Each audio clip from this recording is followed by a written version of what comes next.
Ok, bienvenidos y bienvenidas a esta sesión de hoy, auspiciada por la Cámara Verde y Uniandinos. La vamos a realizar en inglés. Welcome to this streaming of a panel on generation forest. You will know in a few minutes what it is about. My name is Mauricio Cárdenas. I'm the president of the Latin America Green Chamber of Commerce.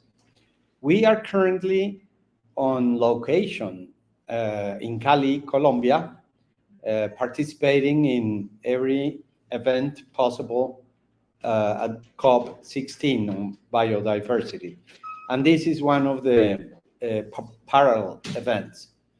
I will introduce you after a short video who the panelists are, and we'll start the discussion. Thank you for those who are at the Uniandinos branch in Cali, the association of alumni from Universidad de los Andes in Bogotá. So let me share with you an introductory video that will hopefully clarify what we will be talking about.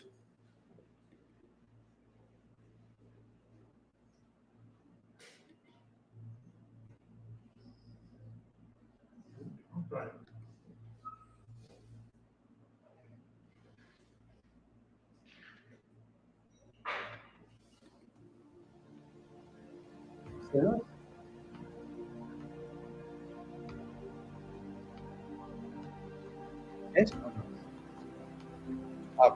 Cerca a la capital, mi cuerpo de cuenca se ve cercado por el hábitat humano. ¿Sí?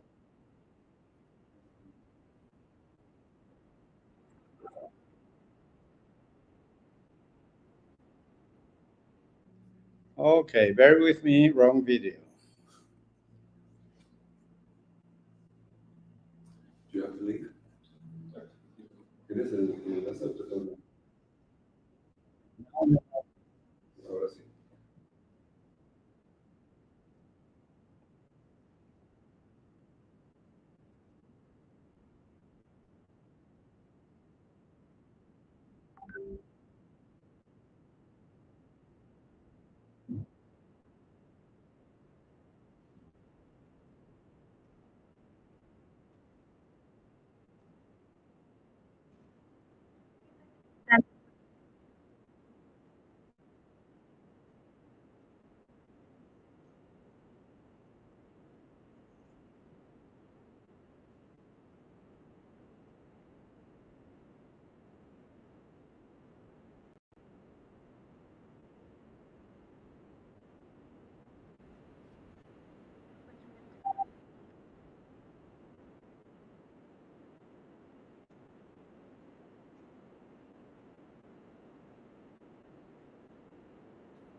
Ok, las personas que están acá, discúlpenme, pero acabo de verificar y no está proyectando el streaming.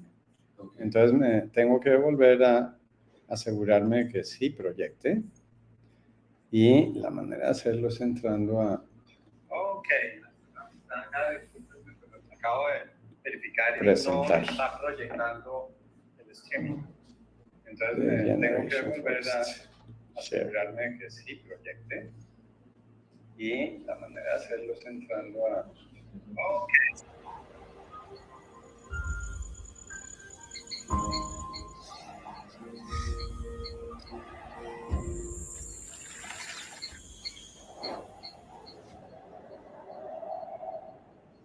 This amazing place is our nursery, Vivero Panama Verde in Piriati, Panama.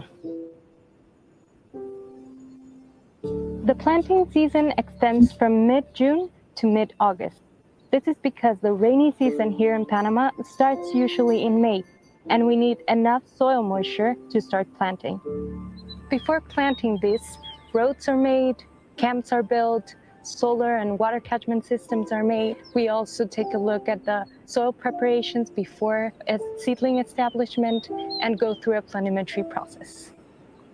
We work with nature, which means we work with unforeseen circumstances such as climate change. Last year, for example, we faced La Niña phenomenon, which meant more rainfall in Panama and decreased our accessibility to seeds of certain species, increased the humidity in some areas, and made it more difficult to access other areas. The wonder of reforestation is done by all of us, from the people who collect the funds to the people that plant the seedlings. In the process of reforestation, we have people in charge of planning and budget, seedling production, seed selection, area selection, planting, technical supervision, mapping, purchase of supplies, and more. Un vivero forestal es el punto de partida de una buena reforestación. Nuestra calidad genética depende de la selección de árboles padres, en cantidad y calidad suficiente para garantizar una biodiversidad genética apropiada. En el vivero lo que hacemos es reproducir esas semillas, seleccionar esos plantoncitos, trasplantarlos, producirlos y luego producir un plantón con un sistema radicular y un sistema foliar que le permita adaptarse a las condiciones definitivas del campo y poder expresar la calidad genética que hemos seleccionado. Nuestras fuentes semilleras tienen que venir de bosques que todavía conservan potencial de árboles de calidad en cantidad. Nos tenemos que valer del recurso que tienen los bosques de las zonas indígenas. It's finally planting season, and today we're accompanying the workers to plant in the field.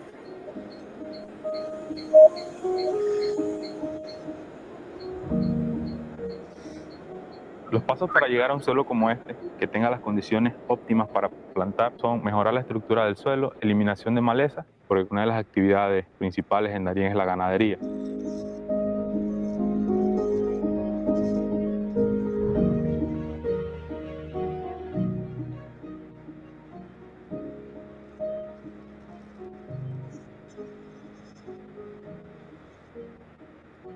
Mira, uno de los elementos más importantes es el manejo. Si vos tenés un buen manejo, tenés un buen resultado. ¿Y esta planta cuántos años tiene? Bueno, esta tiene 1 año y eso es producto de un buen manejo. Aquí es una mezcla de especies para poder darle a unas más soporte de crecimiento. ¿Y esta qué especie es? Esta es Terminalia amazonia. Estas plantas, desde que se establecen aquí, inician secuestrando carbono.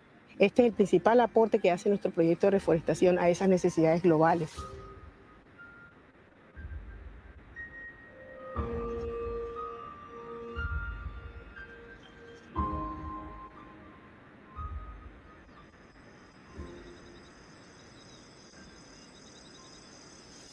Los principales factores de riesgo que ponen en peligro plantas pequeñas como estas son el factor climático. Las plantas necesitan cuidado, por ejemplo, que la maleza no compita contra ellas, control de plagas y enfermedades, siempre tenemos que estar monitoreando.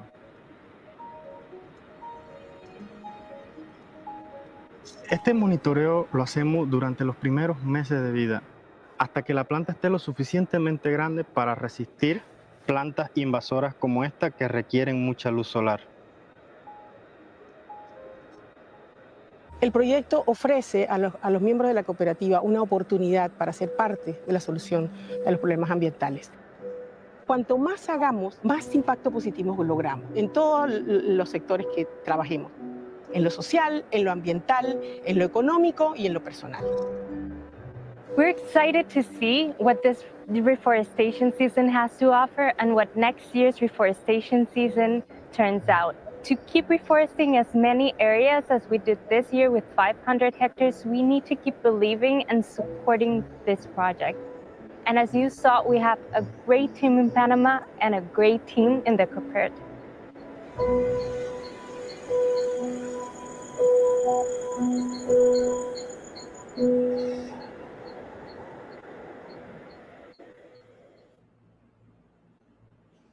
Is that it?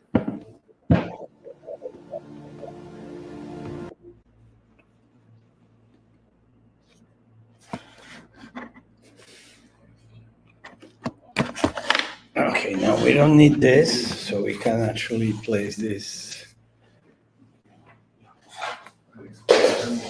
up here.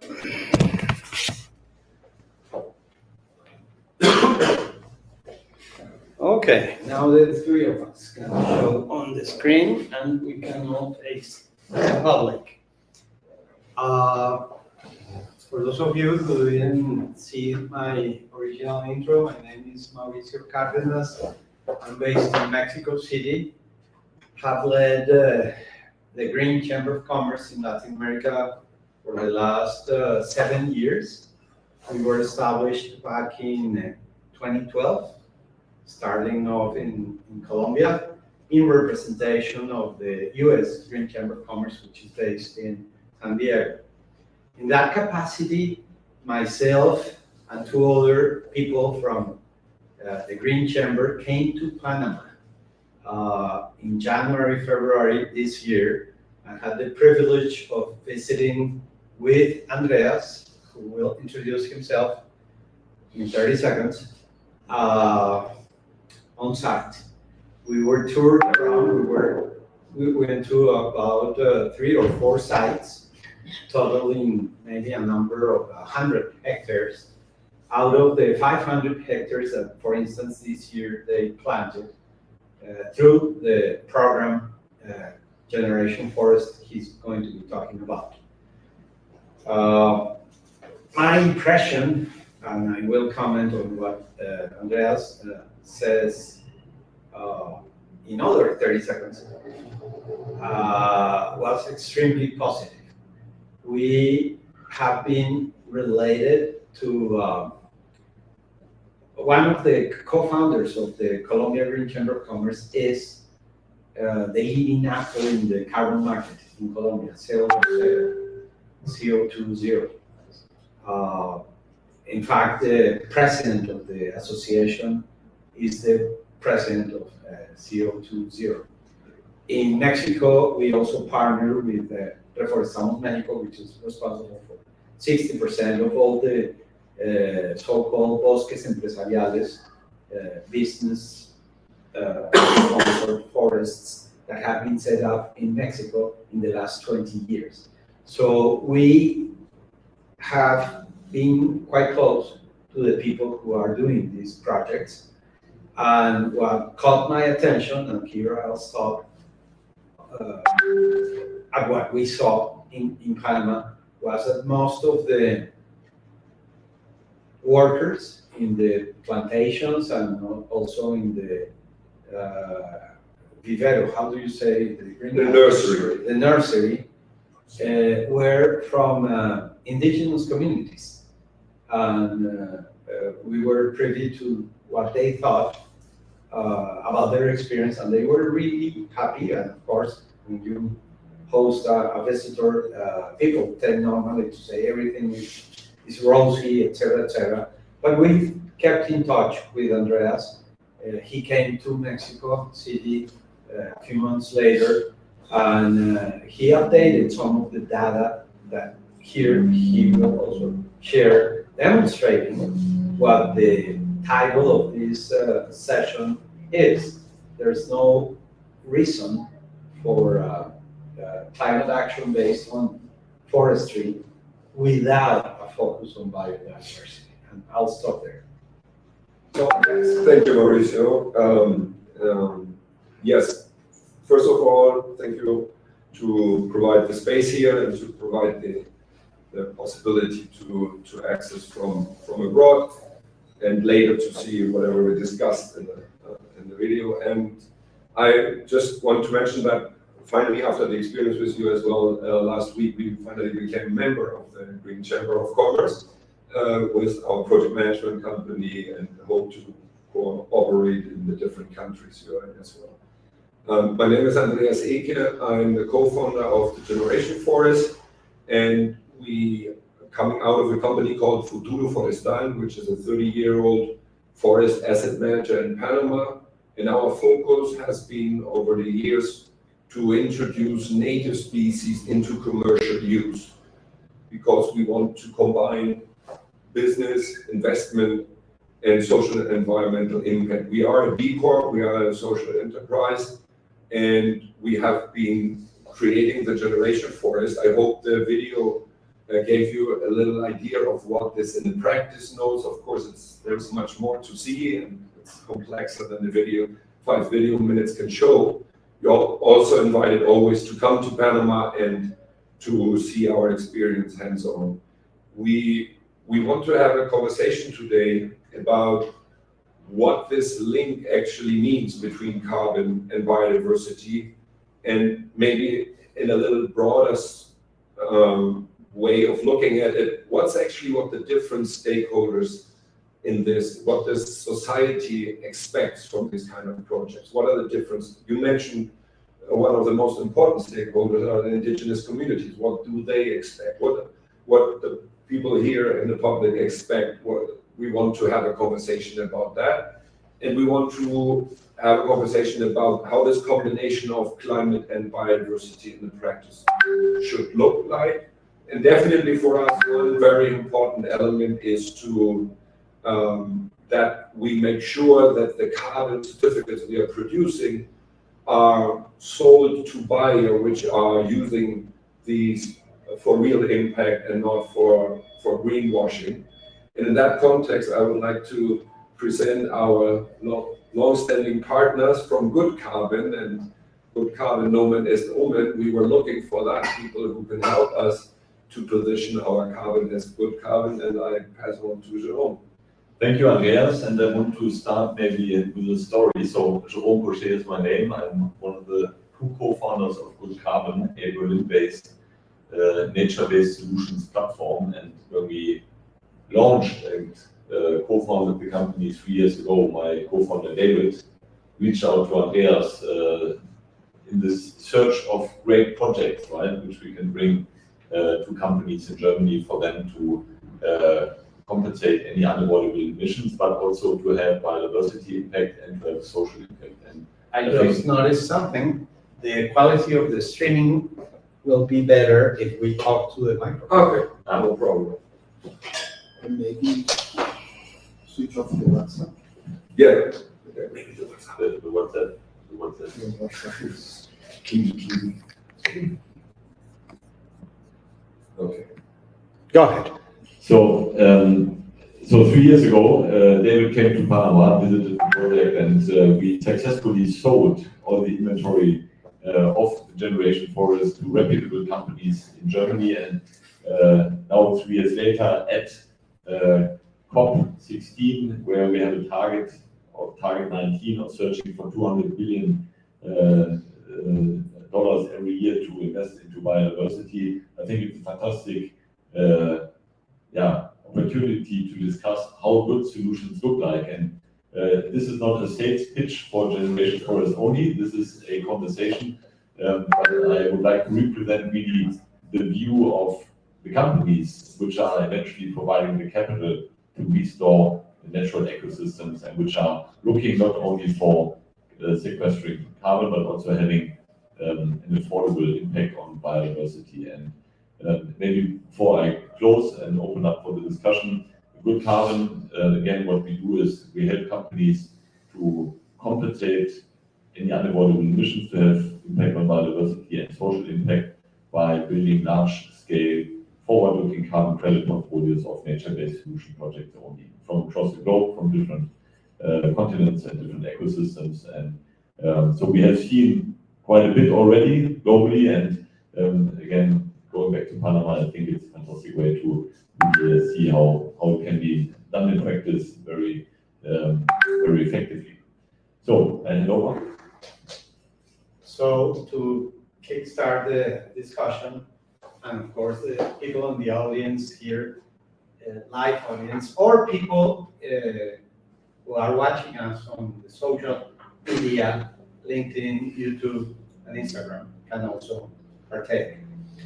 My question to you both, when one calls oneself good carbon, it is because there are there is bad carbon.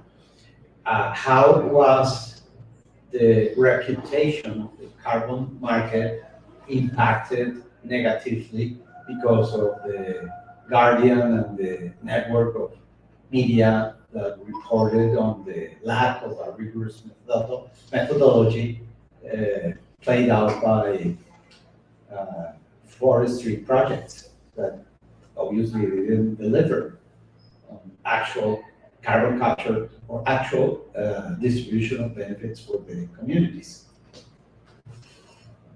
Yeah, I guess the carbon market has really come a long way since, I would almost say Kyoto, right, which is a long time ago. And it has seen many ups and downs. And I think 2023 was unfortunately another down, right, especially for nature-based solutions. And I would even almost say that we are currently probably at the bottom of the cycle when it comes to the voluntary carbon market. However, and I mean, the reasons I guess are all known, that the checks and balances both on the supply side, what good projects look like, but also on the demand side, what a responsible behavior from corporates look like, have been in place. Now, fast forward 2024, I think many of those checks and balances are in place, which doesn't mean both on the supply side and on the demand side, which doesn't mean that bad projects wouldn't exist anymore, right? I think there is still a legacy. Obviously, it takes time to implement projects and to also have impact on the ground. What good looks like for us on the supply side is that good projects are projects which are permanent, projects which sequester carbon, especially in nature-based solutions, over a long period of time. And for this to happen, we think of good projects as projects which are not just planting trees, but which regrow entire ecosystems, right? Ecosystems which sustain itself also from a biological perspective, so with a biodiversity impact. And good projects are those which do not leave the local community behind, but good projects are those which also make the local community benefit from the economic success of a project. And when those three things come together on a very high level, there are obviously other topics around voluntary carbon market, around additionality, around leakage and so on and so forth. But on a high level, when those three impact topics come together, so carbon, biodiversity, and social, then we typically consider those projects as being really on a good path towards impact. And how to do this in practice, I think it really differs a lot, and there are still a lot of shades of gray, I would say, in terms of how to benefit communities. And yeah, this is what good looks like for us on the supply side.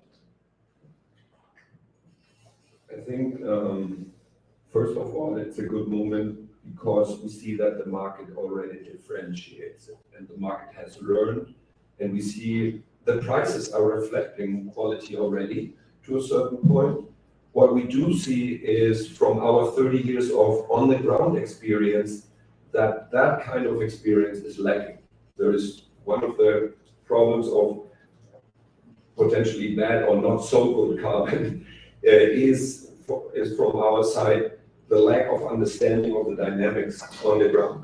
And so one of the things we look at is we want our projects to be generation forests. So what is a generation forest? As you have seen in the video a little bit, generation forest is basically a reforestation where we use the dynamics of the natural forest on one side, and on the other side we use the productivities of a plantation. We bring together the biodiversity and resilience of a natural forest with the productivity. So that for some people seems to be a contradiction. And I think there is a gap of understanding. The money mainly comes from the north, and there is a lack of understanding of the southern reality. One southern reality is since 1992 in Rio, when we stopped, or when we basically created an alternative to boycotting tropical timber. At that time, people thought deforestation has happened, let's boycott tropical timber. But the learning was, by boycotting tropical timber, the value of a forest was even lowered further.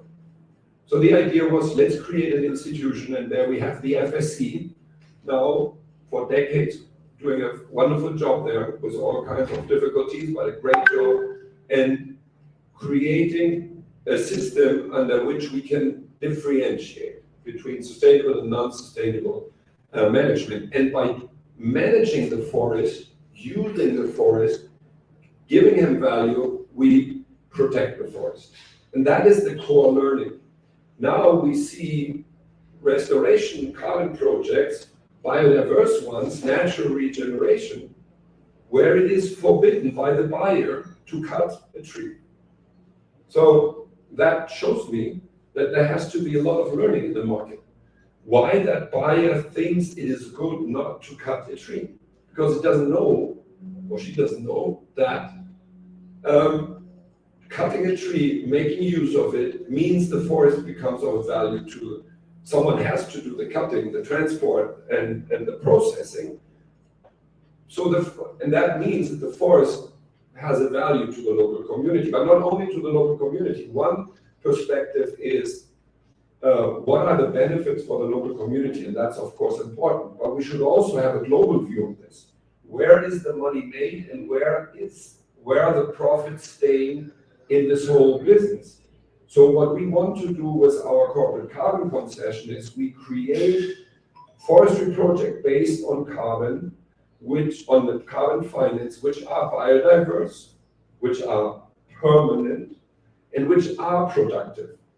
And we should overcome the idea that a productive forest somehow cannot be biodiverse. Our forests are very biodiverse. We have jaguars coming back into the areas. In the same areas, we are producing fine tropical timber, which gives the forest not only a higher value, but also, as they are permanent forests, that's the other condition, biodiverse, productive, and permanent. The permanent forest means that the carbon is also there forever. If we extract a little less of what the forest grows, the carbon will be there forever. So, coming back to the initial point, from our point of view, projects should be, under most of the circumstances, there are a few circumstances, there are a few circumstances where you do not need or cannot be productive, on very steep slopes, on very remote areas. There are circumstances where pure natural regeneration is justified. But otherwise, we believe that the forest should be permanent, biodiverse, and productive. And our 30 years experience shows simply that is possible and viable financially. So let's open it to the audience, both live and virtual. Anyone who came here and has a comment or a question for Andreas and for you. Jerome, you want? Let me see if this. Don't worry. It's okay. It's okay. I think it works. If you unmute it.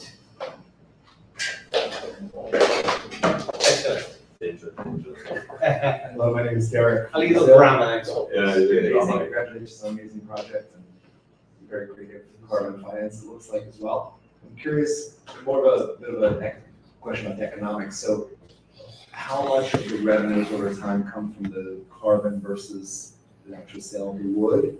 And then in terms of how it's financed, the carbon helps with getting the money up front to help actually planting the forest, and you can just touch on those two.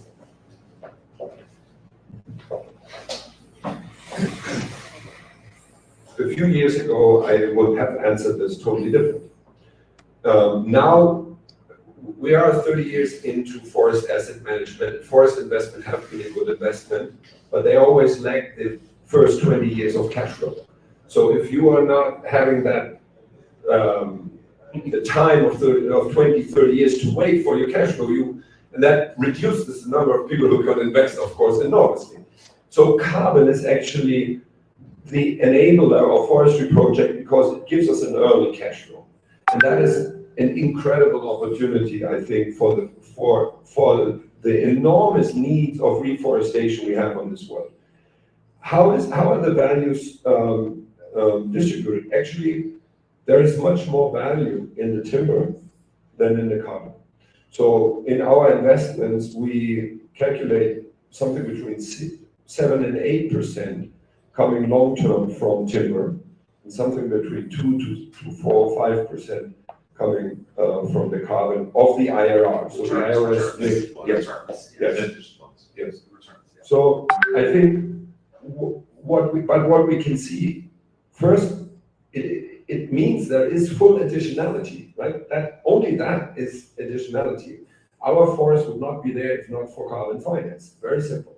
But then it's also interesting to see that the timber at the end is even the higher value long term. And that will sustain a lot of other economic secondary activities locally. Because the carbon doesn't have to be harvested, packed, transported, but the timber, yes. So there will be secondary economic activities. But I like the idea to look from a financial perspective. And I think we should also look at who are the clients, who are the people who pay for this. Those are the companies. So maybe, Jerome, we can go a little bit on the perspective, what actually the companies, the people who finance this, the entities who finance this, expecting from the market. Yeah, I guess the situation which we have in the market is that we have to differentiate between two actors if we want to finance a new project. One is a company which is providing the de-risking of cash flows to the investor, which is essentially done by buying offtakes for the next 5 to 10 years. And then there are typically investors which come in who provide the capex to essentially invest into buying trees and doing the nursery and essentially scaling the project.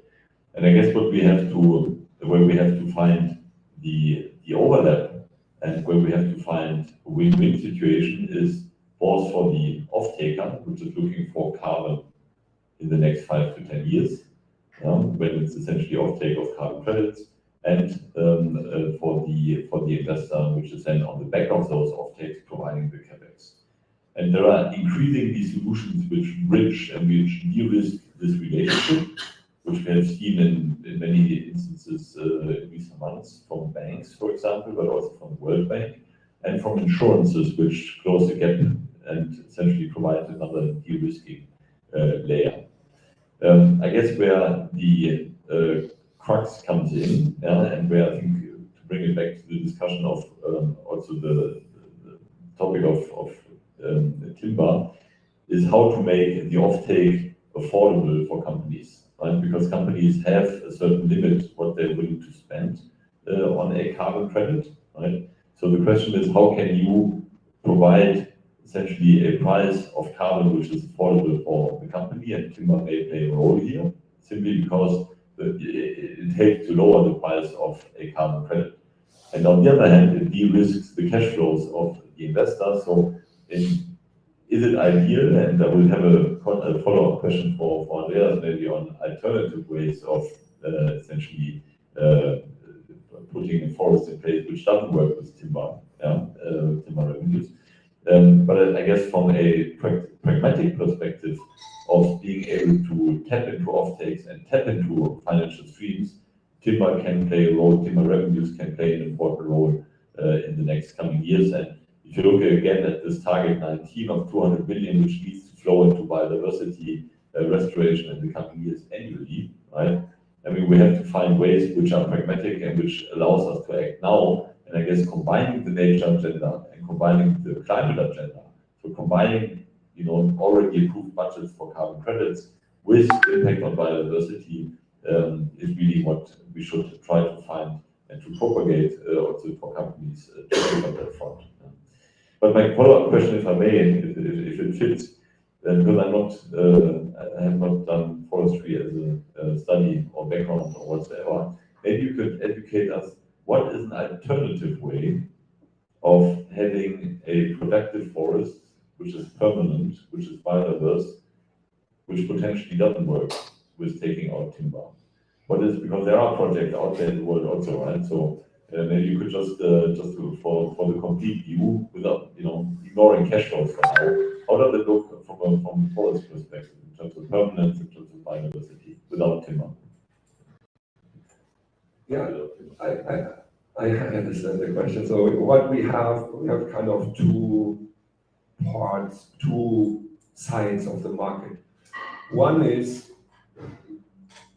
projects which sell the carbon within monoculture plantations. So they continue to build monoculture plantations, and then they have additional project elements on additional land, which is natural restoration. We believe that that is viable, but not the best we could get. And if it's additional, I don't know. It's not up to me to define whether that's additional or not. But I think it's kind of a lost chance. Because if we look at the world, actually the plantations provide an enormous amount of timber and of fiber for paper and energy and so much. I mean, we cannot neglect that there is a huge economical need, and which is satisfied by the plantations. But the plantation people, in their mindset, they have always this idea that here I have my monoculture plantation, which is a genetical desert. There's nothing in, right? And I don't even modify it because I need to optimize the outcome. Just one example. If I put understory, allow understory through a different regime of shade, I could allow understory with that some biodiversity, even in a eucalyptus plantation. But I would lose space because the sunlight has to come in. That area cannot be productive then. And also maybe, at least initially, the understory would be a nutrient competition to my main product. But why? So I think it's basically a question of let's try new things. I'm not saying that these projects are not viable, but they're not using the full potential of nature-based solution, right? So why not building? And we have, in collaboration with you, a conversation with a German editors company who has challenged us to say, give us a generation forest which produce fiber. So why not using this moment to say, and to make then the project really additional carbon-wise and biodiversity-wise, let's redesign the monoculture plantations into biodiverse plantations, highly productive, but with higher biodiversity than the existing plantations. Also with that, more longevity, because these plantations are using up the soil, right? They have 1, 2, 3 cycles. And on most of the soils, that's it. And what comes after? Most of these financial calculations for these plantations, they don't go further than 3 cycles. And if they would do that, as for example, we go with all what we calculate on 100 years. If we would just implement that, many today practices would not work. So this is one side. Sorry, this is a little long, but it's a complex issue. So on one side, I have these monoculture plantations, which changes. They are changing the thinning regime to have longer time carbon bound than in the normal system. And then they're using additional land for, let's say, for the nature tax. It's kind of a tax they pay. There's an extra money, and the money goes into an area. It's known in Brazil that you have this, in Brazil you have this regulation that you have to have that anyway. So they extend that a little further to what the regulations are asking, but those additional forests are unlikely productive forests. So we think that's a lost chance. On the other hand, what is much more important in the market right now seems to be a huge gain for biodiversity. Natural regeneration forestry projects. What are natural regeneration forestry projects? There are basically 2. One is I take out all of the destructive elements. So people who cut the forest, I take out by taking power on a certain area. And then fire, you take fire out through fire breaks, and then the forest comes back by itself, depending on how far from this site the natural forests are. So the seeds coming in Another one is assisted natural regeneration, where you plant to the moment where the forest grows by itself. And that is very biodiverse. But I think it's not permanent, and it has huge risk within it. So just from the carbon, how secure is my carbon in that natural regeneration project? And then I look at the economical benefits. The question you asked, how this whole economic cycle around this works. And sadly, if you analyze this, this is a new kind of area, mostly in southern countries where we have more sunlight and fast growth. But it is, again, an enclave. It's another Macondo, you know? It's another enclave like the banana plantations were, which doesn't really relate to the surrounding economy of the country, which has a product which has not to be cut, not to be harvested, transported, packed. It's a virtual sale. And the profits are made then in Frankfurt and New York again. And there is very little value created locally. And what it basically does, it extends the problem we have with natural forests. What are we going to do with the Amazon? So where's the business case for the Amazon? What makes the Amazon the best and highest use area, this HBU concept? So highest and best use.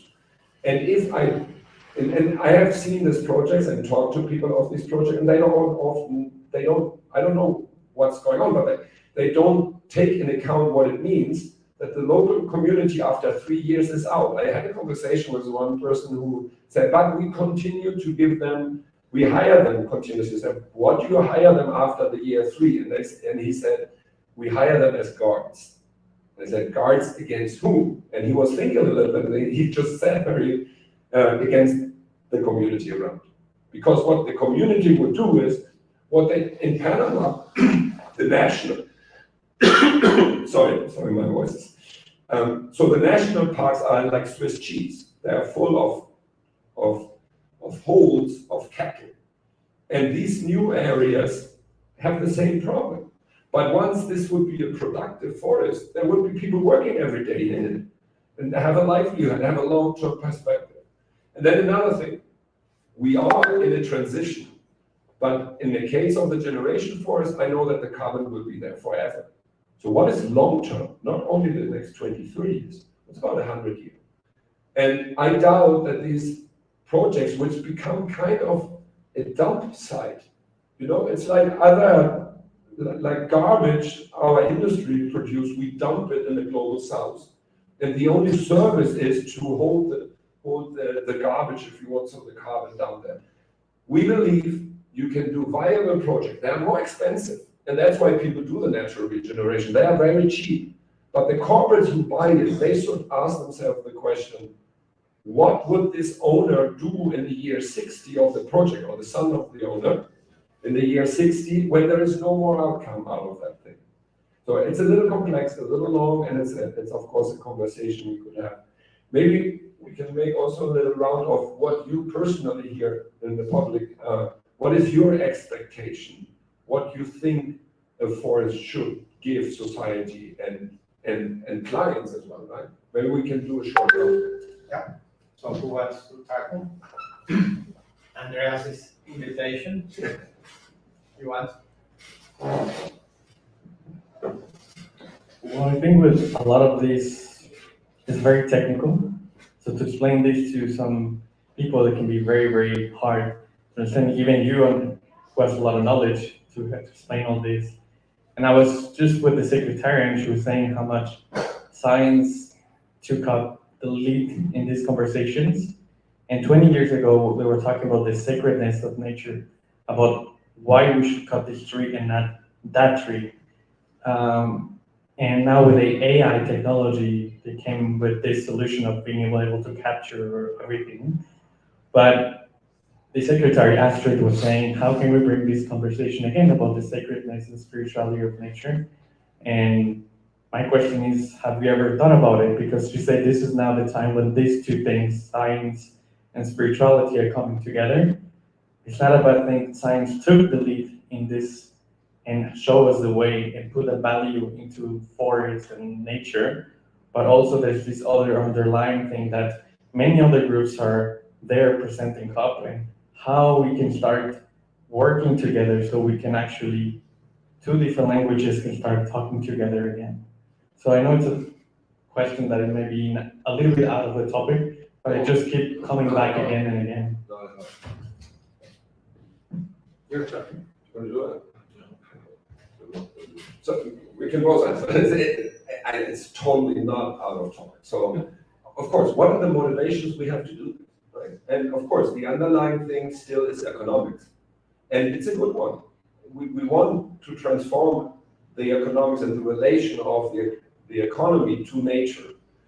And what I see, the spiritual elements in that, or the values, if you want to. There are non-spiritual people who have values. I would put these together into one pot, if you want. So not finance-driven, but value-driven, partly spiritual or non-spiritual. I think that is a huge motivation. And in the video you saw this, they were talking about a cooperative. So we created in Germany this cooperative, and I believe most of our members, they became a member paying 1,500 euros to create 500 square meter of forest. There is a return, it's an impact investing, but when we talk to the people, they do this because they want this, not because they want the return. They can go somewhere else, get the return. They want this because they want this to happen, and they want somehow, as an individual, be part of the solution, do something, and be proud of, I bought one membership, I created this. So it's economics, the driver, if you want, or the expression is an economical expression, but the driver is the value. We cannot accept that what we did over the last decades is what we go continuously on. So the idea of healing on the different levels of healing you need, I think they are very much in the motivation. And I actually think, if I sometimes talk to like high-level business people, there are kind of why certain business people are leaders, because there are individuals who are driven for more than just finance to understand that they could really have a huge impact on how we as a species relate to the other species at the end. Long term. Yeah, I just want to make two messages. I think the first one is eventually we need responsible leadership. Back to this topic of understanding what we do. We have elections here, elections there, leaders change, preferences change, then we reverse what we have done from the previous government, look at the US, what's potentially happening. So I think eventually we need responsible leadership also on a corporate level, right? And this is driven by individuals who have this value reliance, those values within them. That's number one. I think number two is on the what you mentioned about technical terms, right? And the technicality and this translation layer, which is almost missing, right? And I think, I'm personally, we're in this market now for 3 years, and I wouldn't say, I'm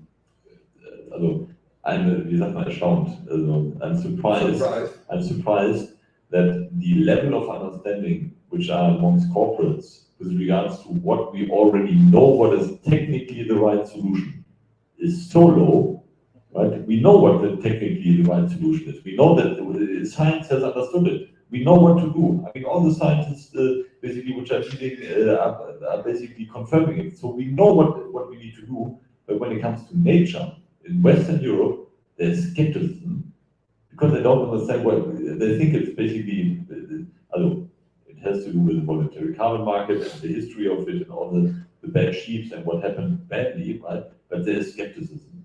But science knows what to do, and I think what is missing to the solution, and the cooperatives, I think, is a great example on the individual level. We need translation layers, right, which explain and which create the confidence among decision makers that they can do the right thing, partly because skills are missing internally, right? And I think regrouping activities of buyers, regrouping activities of not only individuals who are cooperative, but also from corporates, which are regrouping the activities in buyers coalitions, right?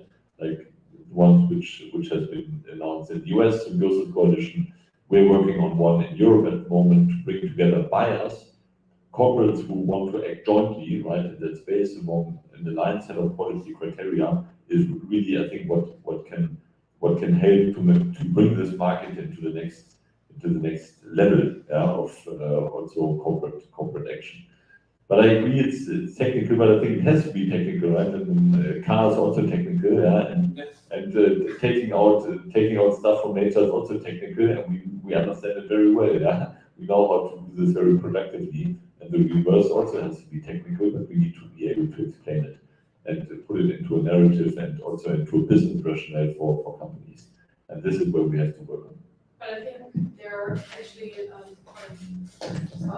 I work with Jerome, so I think there are two layers of translation. You have the translation from like the carbon and biodiversity experts, such as Generation Forest and us to the buyer side, but then you also obviously have the translation from the experts to local communities and indigenous people. So I think there are two layers of translation that need to happen because they have a lot of knowledge and a lot of expertise about kind of the species, the trees, the biodiversity locally, and the activities that can be done within the forest, in addition to also commercial forestation. But they also need to kind of learn what do they need to do in order to make sure that finance can flow into these projects, and what kind of measurements need to be done in order to ensure that there is a demand being met, but obviously also translating the expertise of the locals into what can we actually grow in this region, because they have the experience.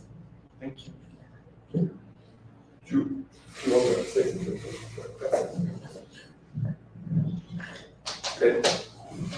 Maybe after that, Jaime, you can also, vamos a traducir que usted pase un poquito más para adelante. Hispanic only. Excuse me. Well, I'm with one in the sense of I'm not so much on the technical side, but on the other side, more human. And I was just thinking about three things very briefly. One was a program that was now in one of the side events of the COP. And the guy was a dork, in the good sense. Very nice guy, scientist from the MIT. And he was saying something very interesting. Brilliant lecture. But he was saying something very interesting. He was saying the problem with governments, and maybe the technical people, they have to be aware of that, is that governments and sometimes corporations, they don't have children, they don't have grandchildren. And he was saying, I'm talking to you guys because you do have them. So you are really concerned about this. It's not only business. The second thing was the one branch of the human part is the ethics. I have a friend, an American citizen born in India, and he tried to settle in Colombia. No way, why? Anyway, he loved Colombia and he really tried to settle here. And of course, he started investing timber. And it was a fraud, he was robbed. And I know that there are lots of stories about that, about mining, etc. How do you control that part of the ethic? And the last thing is in my original country, Brazil, how the former government opened up the exploitation of the Amazon forest. There was a good reason, in fact, which was that state, even so it's the biggest we have, it's one of the poorest. So by opening for the exploitation, so people got job, etc. And many people who were supporting him. Of course, I was not, but still I understood the reason behind. And what you say, I can understand. The thing is, we shouldn't lose the spirit, the idea, the core, and just get loose in the business only. That's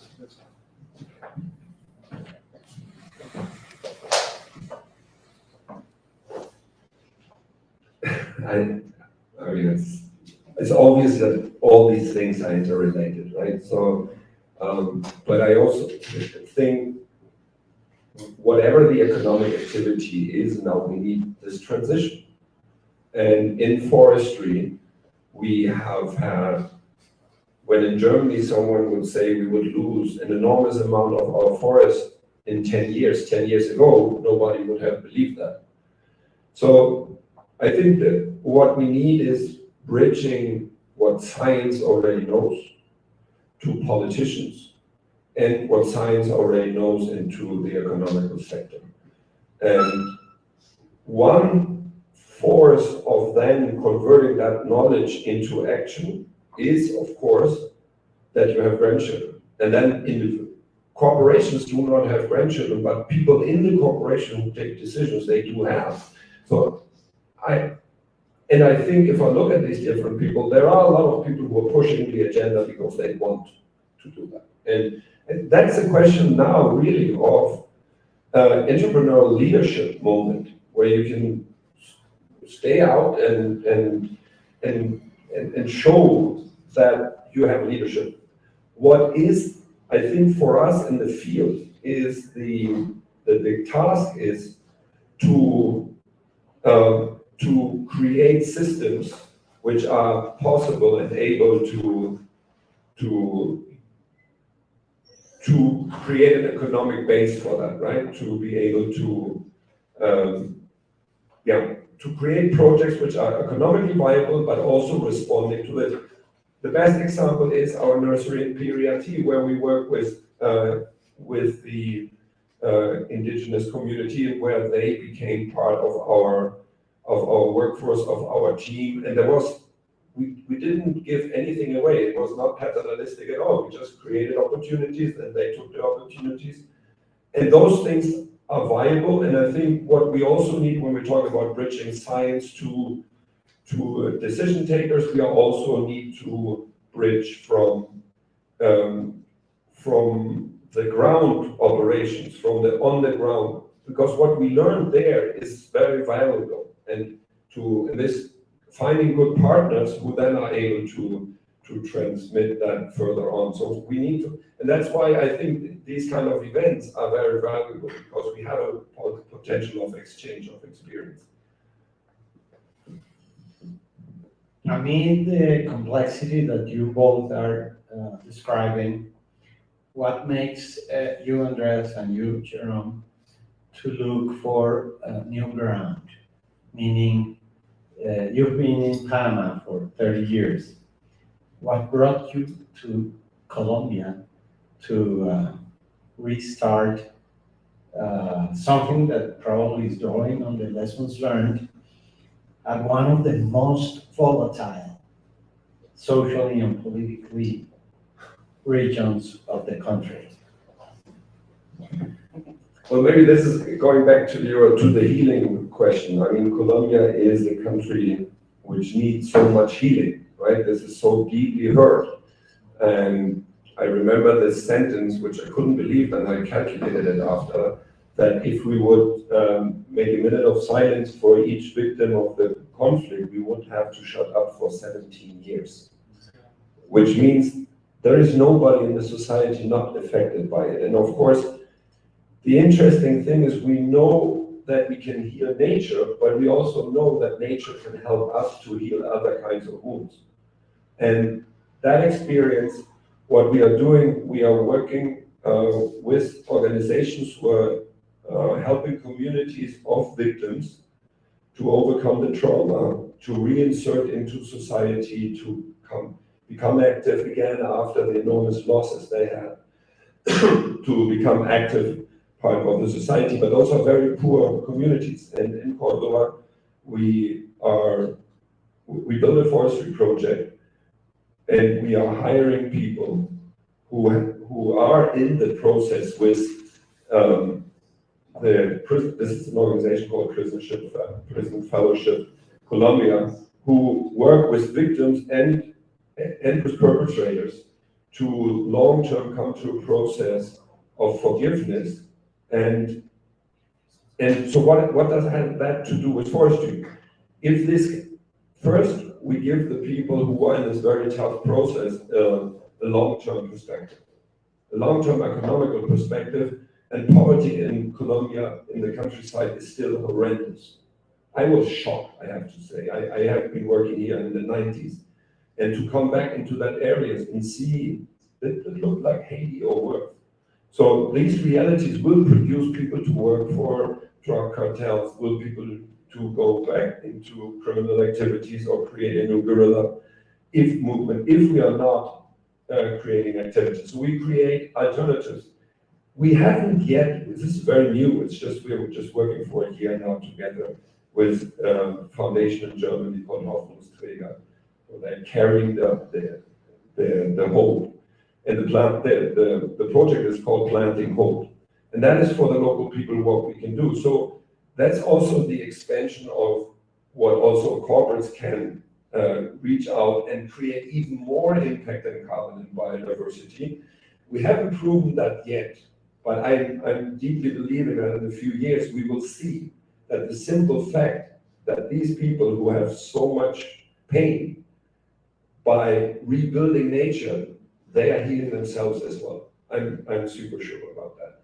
So that's the motivation to do this is of multiple factors. And if I have to go back to Alan Ball, who sadly left us already, but he always said, we need to heal. We as humans, we always create wounds. So we always have to be out there healing on all levels, on a personal level, from a massage to rebuilding forests. There are so many things we can do. And actually by that, and coming back to your question on the spiritual side, being active in that is just the best life you can have. Right? Yeah, I think the reason why coming to Colombia is, I guess, multiple reasons. I think number one, Colombia is one of the most biodiverse countries of all, and the host of so many species and so much biodiversity impact, which is not only relevant for Colombia but beyond, right? And to see that in action, and also in a context which is socially impacted, right, which has their own challenges in a country of, I mean, we talked to that, Andreas, I don't have to repeat. And I think, you know, if you are in Europe and in the Northern Hemisphere, where the money comes from for restoration, arguably, right, you speak about carbon, you speak about biodiversity, you speak about social, but it doesn't really do much for the people when you speak to them, right? I mean, social has an element of society, social has an element of, you gave the example about the Amazon, right, and why to open it up for economic exploitation, to give basically a ground for living for the people, right, and for the communities which are there. So it has to do something with societies, it has to do something with communities beyond the forest, beyond the area where the forest is restored, right, and understanding that and understanding the context of how to create biodiversity in challenging countries or in countries with challenging circumstances, I think is super important for me personally also, to bring it back also in the discussions which we're having in Europe and beyond. And I think that the COP is happening here, I think it's a great decision, right? It's something which opens eyes for many people. You don't get that in Dubai, right? Where Dubai was climate, but you don't get it there, right? And I think, you know, when those factors come together, we see the real challenge of restoring nature, which is really to combine, you know, to integrate local communities and to respect local communities, to provide an economic ground for living to local communities, and then also nature can succeed in not exploitation but in restoration, and then we can also have biological impact. So that's really the combination of factors which one needs to understand, and which is so basically so important for companies to engage therefore in the long run, right? There's nothing, we don't need short-term action, we need long-term action, because nature programs are built for the long term only, and then they have impact on biodiversity. Yeah, so that's fine. I would say we could almost stop with what you just said, right? So, and from if I'm seeing myself as stakeholders, what I ask from society and what I ask from corporates is long-term. Everybody's looking at the spot market now. What can we do to cover something now? The spot market will not finance, it will not create the financial means for all the projects we need. So we need to structure projects which are, as a project, long-term, and I'm, well, happy to announce, I would say it's already announced, but that we found someone like Julius Baerbank who was willing to engage in a 40-year contract. And of course, that has a risk, and it requires value to realize that. And they said in our, I don't know, I think Julius Baerbank is something like 150-year-old history, the first time that we signed a 40-year contract. Right? So, but we need these changes, we need long-term projects, and we need to get out of the corner of that this is a campaign, right? Yes. So companies or individuals no, our relation to nature cannot be a campaign. It has to be a constant element of what we do. So let's find also ways which are really integrated into the activities, whether there are economical activities, whether there are spiritual activities, whatever it is, that relation we have to nature is by that manifested as not as a campaign, but as a forever thing. And so technically I'm very happy we can say that, and to anybody who wants to learn about our experience, we are an open source project, everybody can come and learn. We have proven that this is financially viable, that you can combine carbon with biodiversity, that you can combine local livelihoods with all, we can really put all these things in a positive way together. And I think that's a very beautiful moment in history where we can say we have a way to go forward. And I would like to thank everybody online here, Mauricio again as well for hosting us, people who came and asked questions, and we can of course now continue to have a conversation. Anything else? Thank you. Okay, ahora sí le podemos resumir a nuestro amigo. Mauricio, Jaime.